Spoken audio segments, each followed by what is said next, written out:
सरताजपुर गांव में झुमरू एक गरीब नाई था। उसका बेटा गबरू बौना था। गबरू की माँ बचपन में ही चल बसी थी। झुमरू की इच्छा थी कि गबरू की शादी किसी तरह से हो जाए तो वो गंगा नहा ले, लेकिन लाख ढूंढने पर भी उसकी जोड़ी की लड़की नहीं मिल रही थी। एक दिन शाम को झुमरू जगिया बेवड़ा के साथ बैठा था। अबे झुमरू, वह जब देखो मुंह बनाया रहता है। अरे बनाना है तो मेरा मूड बनाना। चल इसी बात पर बैठकर पौवा पीते हैं, चल। देख जगिया, मैं गबरू की शादी के बारे में सोचकर परेशान हूँ और तू मस्खरी कर रहा है। अबे बस इतनी सी बात, अबे हो जाएगी शादी, उसमें क्या है। लेकिन पहले गबरू से पूछ ले, कहीं वो पहले से किसी को दिल ना दे बैठा हो। क्या मजाक करते हो यार, उस बौने को अपना दिल कौन लड़की देगी। तो ठीक है, जल्दी से तू एक खंबा मंगा, मैं गबरू के लिए लड़की के बारे में सोचता हूँ। याद आ गया यार, अरे वो बगल के गांव के लाला की लड़की भी बौनी है यार, वो भी उसके लिए योग्य वर ढूंढ रहे हैं। किस गांव का, कौन लाला? यही तो याद नहीं आ रहा। किस गांव का कौन लाला, किसने कहा था मुझे यार। बिना दारू के साला दिमाग ही काम नहीं करता यार। तू जल्दी से एक खंबा मंगा यार। ठीक है, अभी दारू लाता हूँ, तब तक तू याद कर।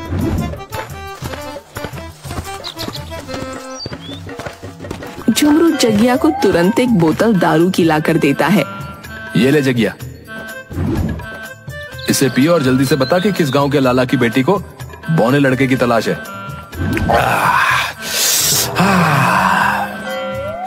यार किसके यहाँ से लाए थे?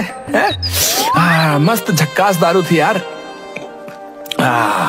गले के नीचे पहुंचते ही नशा चढ़ गया यार। ठीक है भाई, अब जल्दी बता कि किस गांव के लाला की बात कर रहा है तू। लाला? कौन लाला भाई? ओ भाई, मैं किसी लाला वाला को नहीं जानता यार। ठीक है भैया, हमारी ही गलती थी कि तुझे खंबा लाकर दिया। नशेड़ी की बातों का क्या भरोसा। गांव का बेईमान आदमी बिलुआ एक दिन किसी काम से शहर गया था। शहर में उसे एक धूर्त बाबा चूरनदास मिल गया। दोनों मिलकर गांव के भोले भाले लोगों को लूटने का प्लान बनाकर गांव आते हैं। गांव में खबर फैला देते हैं कि बाबा चूरनदास बहुत ही पहुंचे हुए महात्मा हैं। बस फिर क्या था, दूसरे दिन उनसे मिलने के लिए लोगों का तांता लग गया। आप लोग शांति बनाए रखें, बाबा सबके समस्या का निदान करेंगे। मैं एक एक करके जिसे बुलाऊंगा वो आएगा। अरे मेरी टांगों के बीच से निकलकर किसका बच्चा आगे जा रहा भैया? मैं हूँ सरपंच जी गबरू। अच्छा तो तू है, चल पीछे आ। मैं सरपंच होकर उतनी देर से खड़ा हूँ और तू मेरी टांगों के अंदर से आगे निकल गया। और देखो सरपंच जी, आप शादीशुदा हो, थोड़ा सब्र करो, हैं? बाबा से मिल लेना। लेकिन मेरी शादी सबसे जरूरी है, उम्र निकली जा रही है, पहले मुझे बाबा से मिलने दो। अबे गबरू पीछे जाओ, तुमसे आगे सरपंच चाचा थे। बिलवा भाई, तू तो मेरा सहपाठी रहा है, तू तो मेरी शादी ना होने का मर्म समझता है यार। ठीक है, शुक्र कर कि सरपंच जी है, अगर कोई दूसरा रहता तो तुम्हें कभी आगे नहीं आने देता। चुनाव में वोट ही नहीं देना, समझे? लेकिन ये गलत है। वैसे भी गांव का सरपंच होने के नाते मैं बाबा से पहले मिलूंगा। जाने दीजिए चाचा, बहुत दुखी है बेचारा। इसके सब साथी जो हैं अपने अपने बच्चों के बर्थडे में बुलाकर इससे ताली बजवाते हैं। सोचो कैसा महसूस होता होगा। और चुनाव भी तो नजदीक है। बिलुआ पहले जाकर चूरनदास को गबरू के बारे में एक कागज पर लिखकर थमा देता है। अलख निरंजन, बाबा बजाता है डमरू, मेरी बात कान खोल के सुन ले गबरू। वाह महाराज वाह, बिना पूछे ही मेरा नाम बता दिया आपने। आपने साबित कर दिया कि आप बहुत पहुंचे हुए फकीर हो। मत कर मेरी प्रशंसा, ऐसी बातें सुनने का हो गया हूँ आदी। सबके बच्चे खेल रहे हैं पर नहीं हुई तेरी शादी। जितना दुख था झेल लिया, अब और नहीं दुख झेलेगा। अगले साल तेरे आंगन में भी तेरा अपना बच्चा खेलेगा। गबरू सीधा चूरनदास का पैर पकड़ साष्टांग प्रणाम करता हुआ कहता है, मिल गए, मुझे असली महात्मा मिल गए। बाबा, मैं तब तक आपके पैर नहीं छोड़ूंगा जब तक मेरी शादी की खबर नहीं मिल जाती। अरे छोड़, दूसरे लोगों का भी कल्याण करना है। और सुन, तेरी शादी में राहु केतु का ग्रहण लगा है, उसके लिए यज्ञ करना होगा। जाकर 50,000 रुपए का इंतजाम कर। महाराज, उतना पैसा नहीं है हमारे पास, सच पूछो तो एक साथ इतना पैसा सपने में भी नहीं देखा है। मत बन तू अनजान, तेरे पास है अपना मकान, बेच डाल सारा सामान और करा ला कन्यादान। बिलवा से मिल, वो दे देगा तुझे ज्ञान। बिलुआ कोने में ले जाकर गबरू को कुछ समझाता है, फिर चूरन दास को एक पर्चा देकर सरपंच को बुलाता है। प्रणाम बाबा। कलाबाजी में लंगूर, लोमड़ी के खट्टे अंगूर। स्वागत है सरताजपुर का सरपंच चतुर। आप तो अंतर्यामी है महाराज, अब आपसे क्या छुपा है। तोल मोल के बोल, बंद कर दे कुछ दिन काम सब झोल। चालाकियां अपनी तुरंत कर दे बंद, चुनाव में इस बार सामने है हुकुमचंद। बिल्कुल सही महाराज, एक एक वाक्य सत्य है। कोई उपाय बताएं बाबा कि विरोधी जीत ना पाए, मैं अपने पद से हटना नहीं चाहता। तेरा शनि है उखड़ा, 7.5 का है दुखड़ा। ग्रह नक्षत्र की है बिगड़ी चाल, सब सुधर जाएंगे बस निकालना पड़ेगा माल। महाराज जी, मुझे किसी भी तरह चुनाव जीतना है, चाहे पैसा पानी की तरह ही क्यों ना बहे। तुम पानी की तरह पैसे बहाओ, मैं चलूंगा ऐसा दांव कि जीत जाओगे चुनाव। चतुर सिंह लगभग अपनी आधी संपत्ति चूरन दास को दे देता है। इधर गबरू भी अपने मकान पर ऋण उठाकर बाबा चूरन दास को लाकर दे देता है। इसी तरह और गांव वालों से ठगकर चूरन दास और बिलुआ रातों रात गांव से फरार हो जाते हैं। तभी डाकू संपत सिंह और जगीरा अपने गैंग के साथ उस रास्ते से गुजर रहे थे। जगीरा, इतनी रात को 2 लोग बोरे में भरकर क्या ले जा रहे हैं, पकड़ो उसे। जगीरा खदेड़ कर दोनों को पकड़ लेता है।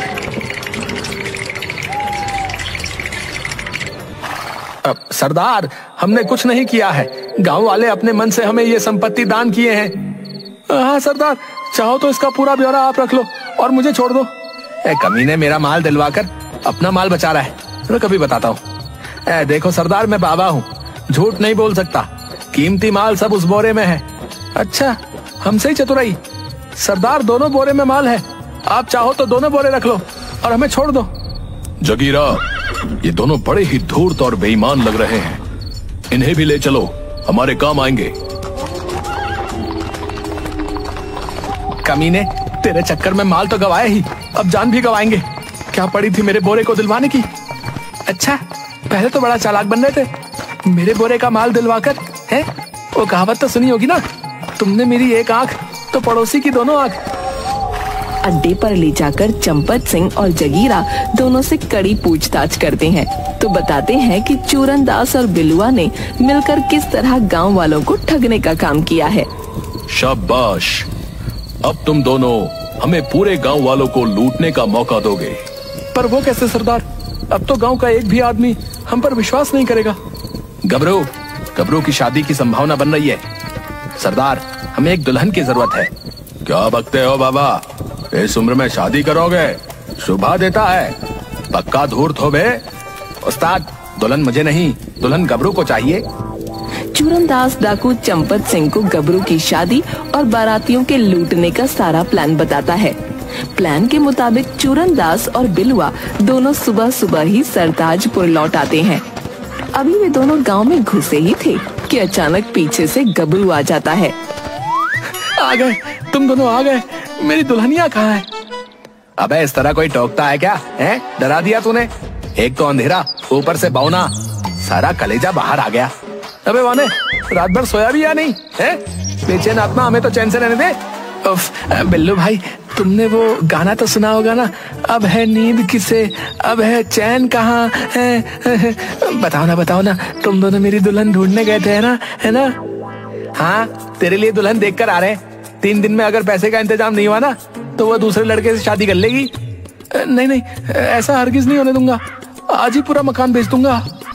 2 दिनों में गबरू अपने बाबूजी से जिद कर सारा मकान जमीन बेच देता है और 50,000 रुपए लाकर चूरन दास को दे देता है। तीसरे दिन गबरू की बारात में गांव के सभी आदमी बाराती बन दुल्हन लाने जाते हैं। पिताजी, अब लेट क्यों कर रहे हो? रुको, अभी 5 बाराती बाकी है, सभी की दाढ़ी बनाकर मैं चलता हूँ, कुछ तो पैसे आ जाएंगे। अरे छोड़ो इनको, जल्दी चलो। इनकी दाढ़ी तो बनते रहेगी, लेकिन मेरी शादी नहीं हुई तो फिर कभी नहीं होगी। चुनाव नहीं रहता तो हरगिज इस पौने की बारात में नहीं जाता। गबरू मकान बेचकर सारा पैसा अपनी शादी में खर्च कर रहा था। पूरा गांव बाराती बनकर गबरू की शादी कराने चल देता है। 3 घंटे हो गए चलते चलते। और कितनी दूर है लड़की का घर? इधर तो वीरान है, गांव या बस्ती नजर ही नहीं आ रही। बस पहुंच गए उस पहाड़ी पर झाड़ियों के पीछे। भाई हमें तो वहाँ कोई डाकुओं का अड्डा लगता है। सामने शरारती लोग भी डाकू जैसे नजर आ रहे हैं। अरे सरपंच जी, आप क्यों डर रहे हैं? वो देखो, सज धज के घूंघट में दुल्हन बैठी है। भाई मुझे तो अपनी दारू की महक आ रही है। मेरे लिए तो ये बहुत ही अच्छी जगह लग रही है। बस कोई 1-2 खंबा उपलब्ध करवा देता तो मजा आ जाता। आइए आइए, आप लोगों का स्वागत है। सभी लोग आ गए या कुछ बाकी हैं? शरबत पीजिए। बेवड़ों के लिए विलायती दारू की भी व्यवस्था है, जी भरकर पियो। साला, एक झुमरू को छोड़कर पूरा गांव ही शराबी है। शराब वाली लाइन में सभी लगे हैं। अरे झुमरू, तू इधर क्यों आ गया? शरबत उधर है। मालूम है, लेकिन इतने दिन बाद गबरू की शादी हो रही है, इस खुशी में हम छक कर पियेंगे।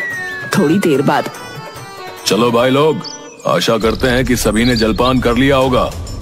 जगीरा, इन सभी को अब रस्सी से बांध दो। सरताजपुर वासियों, तुम सारे लोगों का हमने अपहरण कर लिया है। मेरा आदमी जाएगा और तुम लोगों के बदले फिरौती लेकर आएगा। सरदार, मुझे छोड़ दो, मैं तुम्हें माला माल कर दूंगा। उस्ताद, मेरे घर पर आदमी मत भेजना, मैं यहीं खुश हूँ। जो भी कहो, दारू 1 नंबर की है। हा। तुरंत जगीरा सरताजपुर जाकर सभी के घर से फिरौती के बदले में पैसे और गहने जेवर बोरी में भरकर ले आते हैं।